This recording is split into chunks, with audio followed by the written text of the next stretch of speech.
Good morning, everyone. This is your Read Aloud for Friday, April 17th, and it is titled Native Americans of the Southwest, Part 1. So I hope everyone has grabbed a snack and found a cozy spot at home to listen to our Read Aloud. Okay, let's start with our vocab. Just see if I can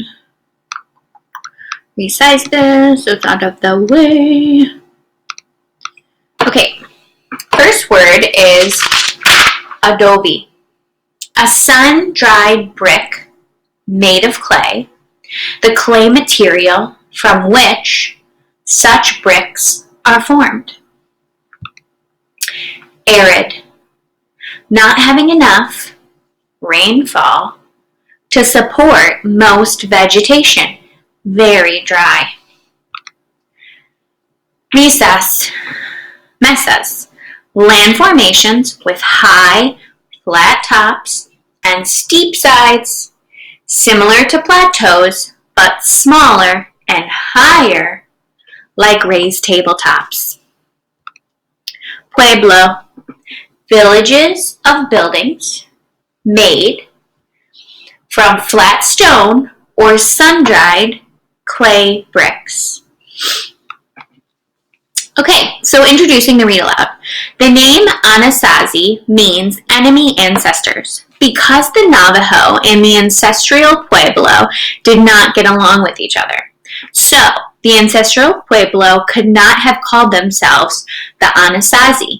We cannot know for certain what many of the early groups of people called themselves. Okay, let's get started. More than 3,000 years ago in South American Southwest, groups of Native Americans began to move away from a nomadic existence of hunting and gathering to early forms of farming. In particular, they began to grow crops such as corn and squash. However, in such a dry and arid region, these early people could not survive by farming alone. While the land could provide some additional food, the people in this region continued to hunt and gather with simple tools such as clubs, hunting sticks, and spears. Archaeologists believe that some of these early peoples may have inhabited natural caves, but most live in pit houses. In addition to experimenting with crops, they began to hunt with bows and arrows. Approximately 2,000 years later, some groups of native peoples in this region began to develop more sophisticated farming methods that included the use of irrigation, the ability to channel water to crops. Now it was possible to grow crops more successfully. These native peoples became committed to the area where their crops grew. As a result, they began to settle in one place. This meant the southwestern native culture began to develop and thrive. Some of these groups of people included the ancestral Pueblo, the Magayon, or the Hohokam. The Magayon inhabited the mountain areas of the southwestern New Mexico and east central Arizona. They diverted streams so that they could water their crops and may even have experimented with ways of storing water. The Hohokam inhabited the desert areas of the present-day southern Arizona. They built a network of canals that channeled water to their fields. This type of early engineering helped these people overcome the challenges presented to their environment. Ancestral Pueblo lived throughout this region.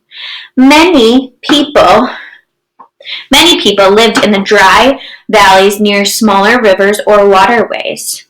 Having struggled with the challenges of living in the drier valley areas, some then moved onto the raised plateaus and mesas. Just like the Magayon and the Hohokam, The ancestral Pueblo developed ways to divert water from streams and rivers to irrigate their fields. There were many reasons why some of the ancestral Pueblo moved up onto the greener mesas. There were trees growing on the mesas that provided the native people with sheltered wood.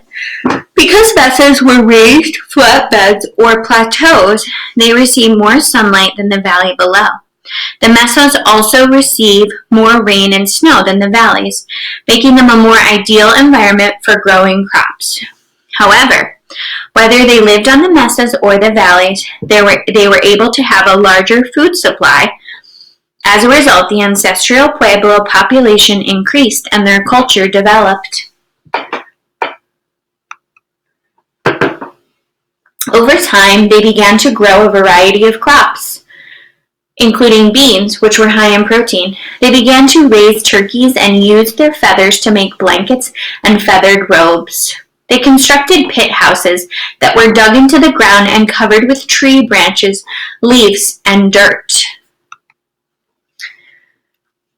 The ancestral Pueblo moved on to building homes above ground. Initially, they used wood and adobe, a sun-dried brick made from clay, to construct simple homes.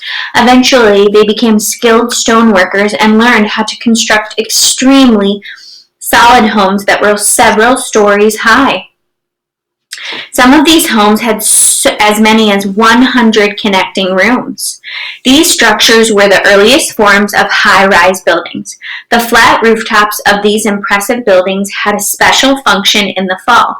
Crops that had been harvested were laid out on the flat rooftops to dry in the warm sunshine.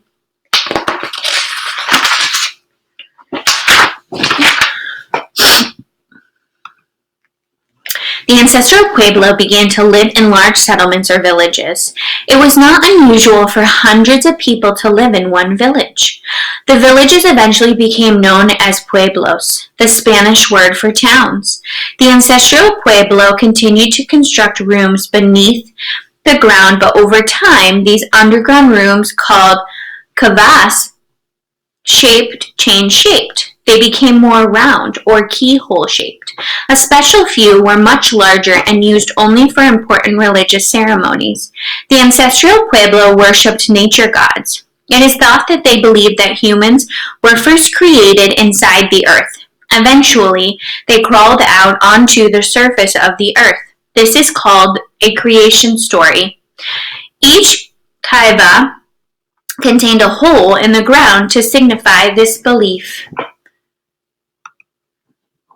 The ancestral Pueblo became known for their stonework, their expert basket weaving, and their pottery. Their basket weaving in particular was quite extraordinary.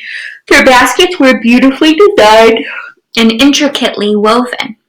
They were so carefully woven that after they were coated with mud and baked in the sun, they could be used for cooking, carrying water, and storing harvested crops.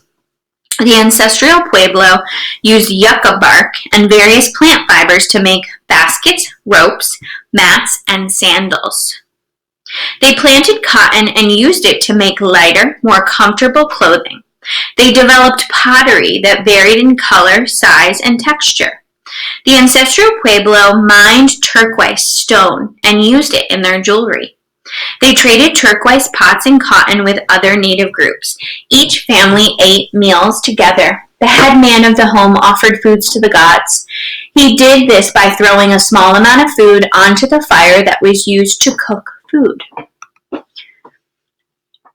The ancestral Pueblo were spiritual people who lived their lives with thoughtful intention and careful plans. The people in each Pueblo were part of a specific clan or tribe. Every clan was given, sorry about that, guys. Every clan was given a specific or equal amount of farmland. The ancestral Pueblo were skillful farmers, builders, and craftsmen.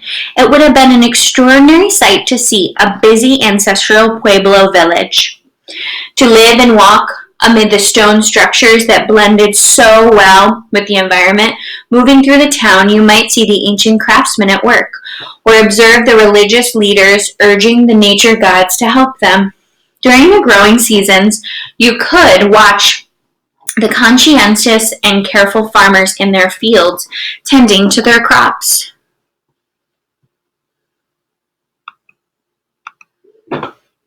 Strangely, for reasons we cannot fully explain, the ancestral Pueblo began to abandon their homes. Instead, they began to construct homes called cliff dwellings, beneath or at the base of a cliff. It's possible that the decision to abandon their more exposed homes was because of safety and security concern. The ancestral Pueblo may have been in constant conflict with other neighboring groups of people. Certainly, these new structures beneath the cliffs were even more defensible.